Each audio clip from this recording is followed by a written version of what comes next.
అందరికీ నమస్కారం. ముఖ్యంగా ఈరోజు ఈ ప్రెస్ మీట్ పెట్టడానికి కారణం ఏంటంటే, కామారెడ్డి డిక్లరేషన్ తర్వాత కామారెడ్డి డిక్లరేషన్లో 42% రిజర్వేషన్ బీసీలకు చట్టబద్ధత కల్పిస్తామని, చట్టసభల్లో కల్పిస్తామనడం కాకుండా విద్యలో, ఉద్యోగాల్లో, కాంట్రాక్ట్లో అన్నిట్లలో కూడా 42% రిజర్వేషన్ బీసీలకు కల్పిస్తామని చెప్పేసి కామారెడ్డి డిక్లరేషన్ ద్వారా హామీలకు వచ్చినటువంటి ప్రభుత్వం వెంటనే దీన్ని విస్మరించి పట్టించుకోవడం మానేసి దాదాపు 2 సంవత్సరాలు కాలయాపన చేసి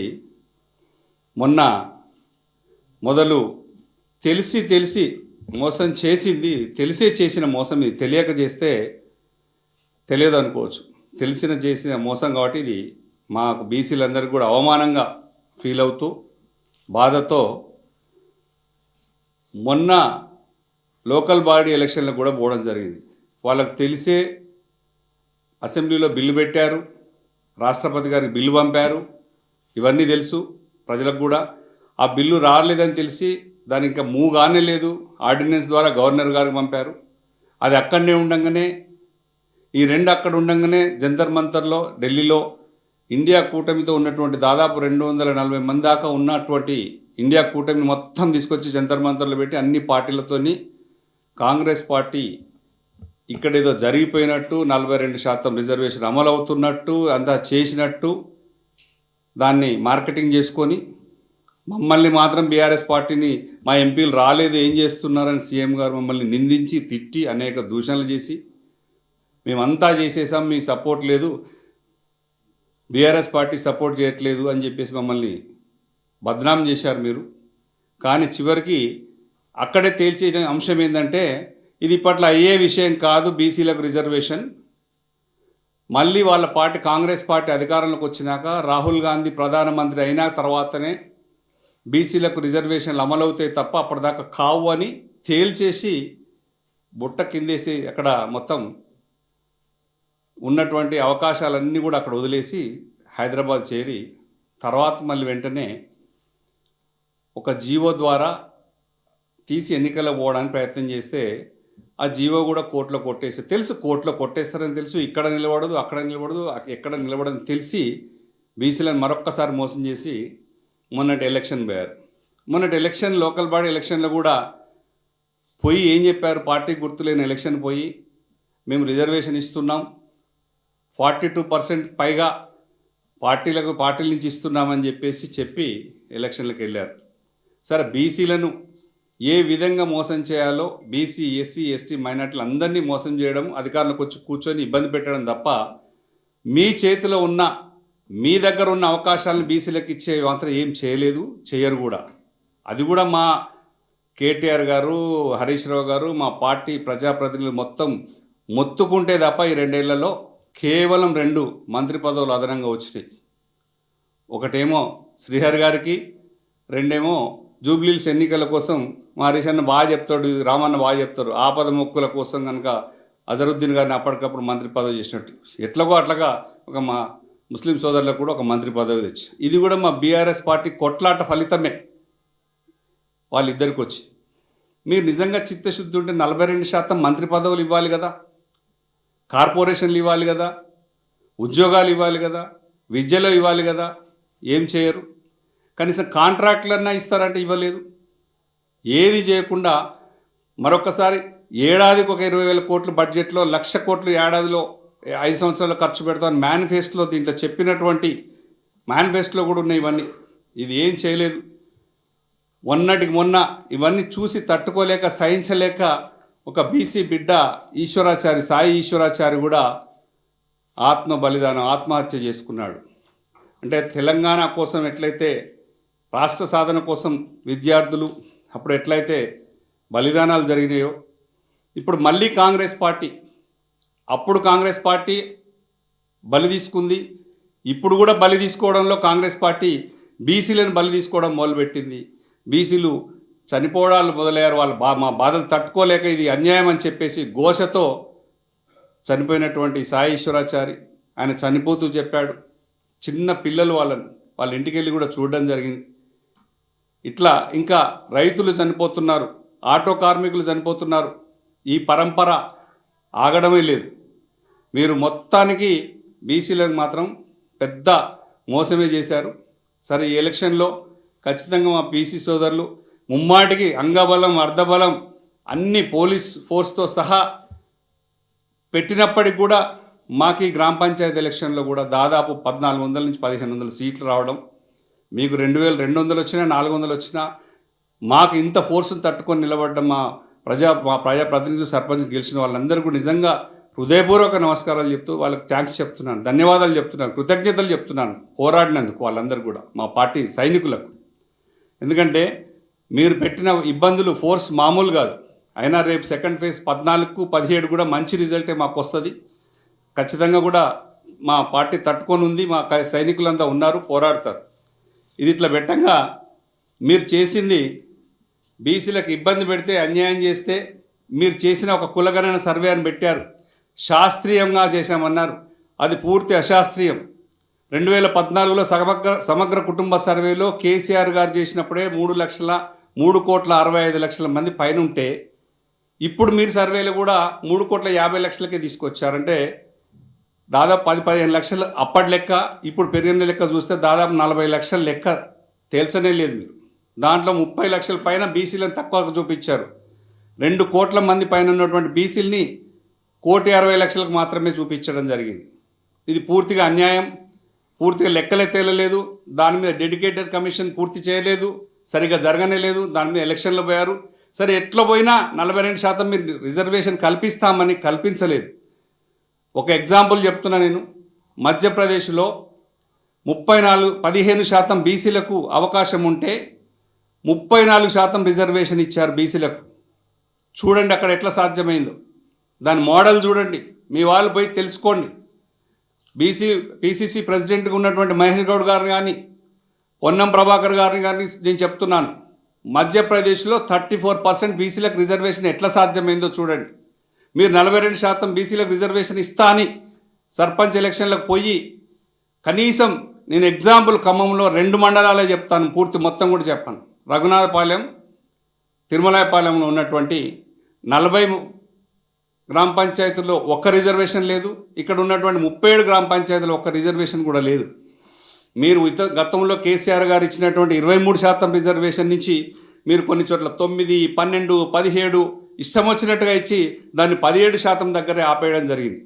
ఇది పూర్తిగా అన్యాయం చేశారు బీసీలకు.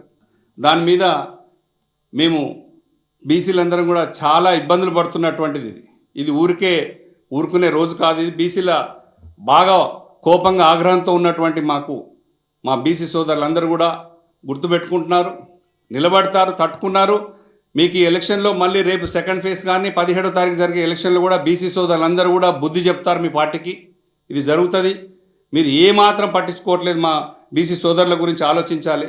ఇవన్నీ ఒక ఎత్తైతే మేము చెప్పేది ఏంటంటే, ఇంకా ఇప్పుడు ఇమ్మీడియట్గా నేను మా పార్లమెంట్లో, లోక్సభ, రాజ్యసభలో మీకు ఎన్నిసార్లు రౌండ్ టేబుల్ మీటింగ్ పెట్టినా, ఆర్ కృష్ణయ్య గారు కానీ, శ్రీనివాస్ గౌడ్ గారు కానీ, మిగతా చిరంజీవులు గారు, మొత్తం బీసీ సోదరులు, బీసీ కమిటీలు, బీసీ సంఘాలు, అనేక సంఘాలు రౌండ్ టేబుల్ మీటింగ్లు పెట్టినా, ఎన్నిసార్లు మీ దృష్టికి తీసుకొచ్చినా, మీరు ఢిల్లీకి వెళ్ళి పోయి బడేబాయ్ గారిని కలిసి వస్తారు. మీకున్న సంబంధాలతో రాహుల్ గాంధీ గారిని కలుస్తారు అనేక సార్లు. ఉన్నదే చేయాల్సిందే వాళ్ళిద్దరు, రాహుల్ గాంధీ గారు, మోడీ గారు. వాళ్ళు తలుచుకుంటే రాహుల్ గాంధీ గారు నిన్నగాక మొన్న కూడా ఎయిర్ పొల్యూషన్ గురించి కానీ ఇవన్నీ మాట్లాడడం జరిగింది. వారు పోయిన సెషన్లో ఎస్ఐఆర్ గురించి ఒక సెషన్ మొత్తం నడిపారు, ఓట్ చోరీ గురించి నడిపారు. వీటన్నిటి మీద నడిపిన వారు కామారెడ్డి డిక్లరేషన్ 42% బీసీలకు ఇచ్చినటువంటి హామీని నిలబెట్టుకోవడంలో రాహుల్ గాంధీ గారు కూడా ఘోరంగా ఫెయిల్ అయ్యారు. వారు ఇక్కడ ఇంకా ఈ 42% రిజర్వేషన్ అమలైందని బీహార్లో కూడా చెప్పడం జరిగింది. అక్కడ వాళ్ళు నమ్మింది లేదు. అందుకే తగిన బుద్ధి కూడా చెప్పారు కాంగ్రెస్ పార్టీకి. ఎందుకంటే ఇక్కడ 42% ఇచ్చింది లేదు, తీసుకున్నది లేదు, కానీ అక్కడ మాత్రం అమలైననే అమలైంది తెలంగాణలో అని చెప్తున్నారు. చెప్పి మోసపోయారు. మీకు కూడా మోసం. బీసీలు ఊరికే పోరు, ఖచ్చితంగా తెలుసుకుంటారు నిజం ఎవరు చేస్తున్నారు. కేసీఆర్ గారు బీసీలకు 2014 నుంచి అనేక స్కీములు పెట్టి ఇది ఎట్లాగ అయితలేదు, ఇది చట్టసభలోనే మార్పు రావాలి, అప్పటిదాకా మనం బీసీలకు అన్యాయం జరగకుండా అనేక స్కీములు పెట్టి ఆదుకున్నటువంటి కేసీఆర్ గారు వారికి తెలియదా? జీవోలు పెట్టలేదా? ఆర్డినెన్స్లు తేలేదా? ఎంతమంది బీఆర్ఎస్ పార్టీ చేయని ప్రయత్నం అంటూ ఏమైనా ఉందా? మీరు చేసింది కూడా చివరికి అదే ప్రయత్నం చేసి చూపించి మేము కాదు కోర్టులో ఫెయిల్ అయినామని చెప్పి బూచి చూపించి తప్పించుకోవడం జరిగింది. దాన్ని పాపం ఊరికే పోదు, కాంగ్రెస్ పార్టీని చుట్టుకుంటుంది, అది ఖచ్చితంగా కూడా అంటుకుంటుంది. బీసీ జ్వాలలో కాంగ్రెస్ పార్టీ మసి అయిపోవడం మాత్రం ఖాయం.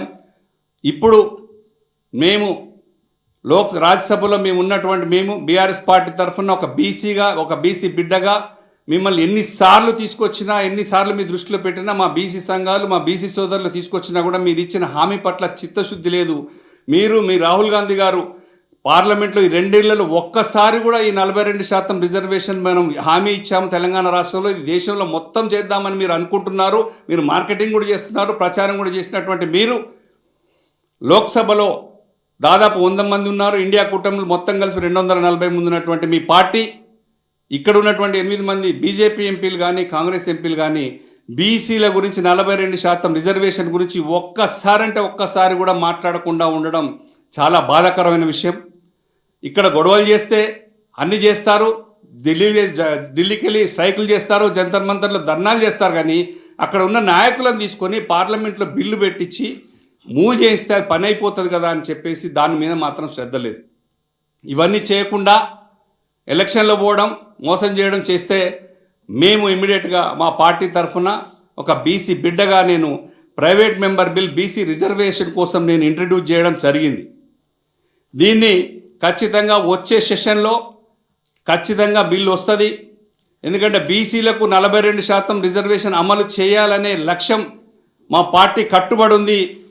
ఇప్పుడే కాదు, 2014లో మొట్టమొదటి తెలంగాణ రాష్ట్రం సాధించిన తర్వాత వచ్చినటువంటి మొట్టమొదటి అసెంబ్లీలోనే 33% రిజర్వేషన్కు బిల్లులు ప్రపోజ్ చేసి బిల్లు మూవ్ చేసి ఇక్కడి నుంచి అసెంబ్లీలో బిల్లు శాంక్షన్ చేసుకొని కూడా బిల్లు పంపడం జరిగింది ఢిల్లీకి.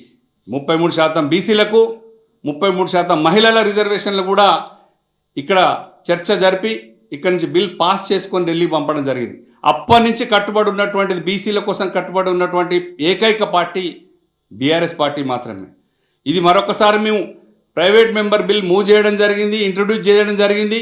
ఇది ఖచ్చితంగా మీరు చోటాబాయ్ బడాబాయ్ మీకు దగ్గరే, రాహుల్ గాంధీ గారు మీకు దగ్గరే, మీకు నిజంగా చిత్తశుద్ధి ఉంటే ఇప్పుడు ఇమీడియట్గా మీరు మూవ్ చేయొచ్చు. ఒక్క రోజులో పెద్ద పని కాదు, ఒక్క రోజులో బిల్లు మీరు చర్చ లేవనెత్తితే బీసీలకు ఎవరు నిజంగా వ్యతిరేకమో తేలిపోద్ది. మీరు వ్యతిరేకమా, బీజేపీ పార్టీ వ్యతిరేకమా, అసలు ఈ దేశంలో ఉన్నటువంటి బీసీలకు ఎవరు వ్యతిరేకం అనేది ప్రజల ముందు ఉండాలి. ఇప్పుడు ప్రజల కోసం చేస్తున్నది ఎవరు, కొట్లాడుతున్నది ఎవరో తేలిపోవాల్సిన అంశం. కాబట్టి ఇది మేము పెట్టిన ఈ బిల్లు మీరు చర్చకు రాగానే ఎంతమంది సపోర్ట్ చేస్తారో, ఎన్ని పార్టీలు సపోర్ట్ చేస్తాయో చూడాలి. ఎందుకంటే ఖచ్చితంగా క్లియర్గా మేము ఈ బిల్లు పెట్టాం. అది రాకుండా ఉండడానికి ప్రయత్నం చేస్తారా, మీరు తీసుకొచ్చి పాస్ చేస్తారా? మీ వల్ల కాని పనిని మీరు రాహుల్ గాంధీ గారి లోక్సభలో చర్చలు తీసుకురావాల్సింది, మల్లికార్జున ఖర్గే గారు, సోనియా గాంధీ గారు ఉన్నటువంటి రాజ్యసభలో కూడా చర్చలకు తీసుకురావాల్సింది, మీ ఎంపీలు ఉన్న లోక్సభ రాజ్యసభలో చర్చలకు తీసుకురావాల్సింది. 42% అమల్లో మనం హామీ ఇచ్చాం క్లియర్గా, దాని ద్వారానే మనం ప్రభుత్వంలోకి వచ్చాం కాబట్టి దానికి మనం పూర్తిగా న్యాయం చేయాలి. చేయకపోతే బాగుండదు అనే చిత్తశుద్ధి కనుక మీకుంటే ఈ 2 సంవత్సరాల్లో మీరు ఏం చేసినట్టో చెప్పాలి ప్రజలకి. వాటన్నిటి మీద ఇమ్మీడియట్గా స్పందించాల్సిన అవసరం వచ్చింది. నేను దీన్ని బిల్లును ఇంట్రడ్యూస్ చేయడం జరిగింది. ఇది ఖచ్చితంగా కూడా నెక్స్ట్ 269 అంటే నెక్స్ట్ సెషన్కి, బడ్జెట్ సెషన్లోకి ఈ బిల్లు ఖచ్చితంగా రావాలి. దానికి మీరందరూ సపోర్ట్ చేస్తారా, లేదంటే ఈలోపే మీ పార్టీ నుంచి బిల్లులు పెట్టించి చర్చ తీసుకొచ్చి సపోర్ట్ చేసి బిల్లును పాస్ చేయించి ఈ దేశంలో ఉన్నటువంటి మొత్తానికి కానీ, లేదంటే ఈ రాష్ట్రంలో ఉన్న వాళ్ళకి మీరు ఇచ్చిన హామీ ప్రకారం 42% అమలు చేస్తారా, లేదంటే 9th షెడ్యూల్లో పెట్టుకొని మీరు రాష్ట్రపతి గారిని కలిసి 9th షెడ్యూల్లో అమలు చేయించుకొని కేవలం ఒక తెలంగాణ రాష్ట్రానికి అమలు చేస్తారా? అది మీ పార్టీ ఇష్టం. బీజేపీ పార్టీ కూడా మేము బీసీలకు అనుకూలమే, బీసీలను ముఖ్యమంత్రిని చేస్తాం, మేము బీసీ ముఖ్యమంత్రిని ప్రకటిస్తున్నామని చెప్పినటువంటి మీరు బీసీల పట్ల నిర్లక్ష్యం చేయడం కూడా తగదు. బీసీల కోసం మోసం చేయడం కూడా బీజేపీ పార్టీకి న్యాయం కాదు. మీరున్నటువంటి 8 మంది ఎంపీలు కూడా కాంగ్రెస్ ఎంపీలు 8, బీజేపీ ఎంపీలు 8 మంది కూడా దీని మీద స్పందించాలి. పార్లమెంట్లో, లోక్సభలో, రాజ్యసభలో ఇష్యూని లేపాలి. కేవలం ఓట్ చోరీయే కాదు, ఎస్ఐఆర్ మీదనే కాదు, ఈ దేశంలో దాదాపు 85% ఉన్నటువంటి బీసీ, ఎస్సీ ఎస్టీ ముస్లిం మైనార్టీ సోదరులే కాకుండా 56% పైన 60%, కొన్ని రాష్ట్రాల్లో 69% ఉన్నటువంటి, 68% ఉన్నటువంటి బీసీలకు న్యాయం జరగాలంటే తక్షణమే లోక్సభ, రాజ్యసభను స్తంభింపజేసి మనం కేవలం 2 పార్లమెంట్ సభ్యులు ఉంటే కేసీఆర్ గారు ఎట్లయితే తెలంగాణ రాష్ట్రాన్ని సాధించారో అంతకంటే ఎక్కువ గట్టిగా ఇది ఇష్యూ కాదు. కేవలం 2 సభ్యులతోని ఒక తెలంగాణ రాష్ట్రాన్ని సాధించిన కేసీఆర్ గారు ఇంతమంది ఎంపీలుండి లోక్సభలో దాదాపు, రాజ్యసభలో కలిపి 50% పైన 60-70% ఉంటారు ఎంపీలు. అందరు కలిస్తే ఇది ఎంతసేపు పని? దీన్ని సాధ్యం చేయకుండా, దీన్ని అమలు చేయకుండా కాలయాపన చేస్తూ బీసీలను అవగాహన చేయకుండా తొక్కి పట్టడం ఇది ఎంతవరకు న్యాయమో ఇప్పుడు ఆలోచించుకోవాలి. రేవంత్ రెడ్డి గారు ఈ బిల్లుని ఇమీడియట్గా మూవ్ చేస్తారా లేదా, రాహుల్ గాంధీ గారు సపోర్ట్ చేస్తారా లేదా? రాహుల్ గాంధీ గారికి 2 ఏళ్లలో బీసీలకు హామీ ఇచ్చి అధికారంలోకి వచ్చాం కదా, దీన్ని ఎంతవరకు వచ్చింది? ఓన్లీ కులగణన చేసి ఆపారు. ఇది తప్పుడు తడకలని తెలిసినా సరే అక్కడి దాకానే ఆపినా అది బిల్లు మూవ్ చేయాలనేది చిత్తశుద్ధి రాహుల్ గాంధీ గారికి కూడా ఉండాలి. ఇవాళ వస్తున్నారు మెస్సీ ఫుట్బాల్ మ్యాచ్ చూడడానికి. ఫుట్బాల్ మా బీసీలతో ఆడకండి. రాహుల్ గాంధీ గారు, ముఖ్యమంత్రి గారు, బీసీ సోదరులు అంతా ఆత్మహత్యలు చేసుకొని చనిపోతున్నారు. ఈ చనిపోయే వాళ్ళను ఆపండి, వీళ్ళని కాపాడండి, బీసీలకు న్యాయం చేయండి. నేను మొదటిసారిగా బీసీల కోసం పెట్టినటువంటి బిల్లును మీరందరూ సమర్థించండి అని చెప్పేసి రిక్వెస్ట్ చేస్తూ, మేము తెలంగాణ రాష్ట్రంలో మా బీఆర్ఎస్ పార్టీ తరఫున ఖచ్చితంగా ప్రైవేట్ మెంబర్ బిల్ మూవ్ చేయడం జరిగింది. ఇది ప్రజలందరికీ తెలియజేస్తున్నాం. క్లియర్. షేర్ చేయండి, లైక్ చేయండి, సబ్స్క్రైబ్ చేయండి. మరిన్ని వీడియోల కోసం బెల్ సింబల్ పై క్లిక్ చేయండి.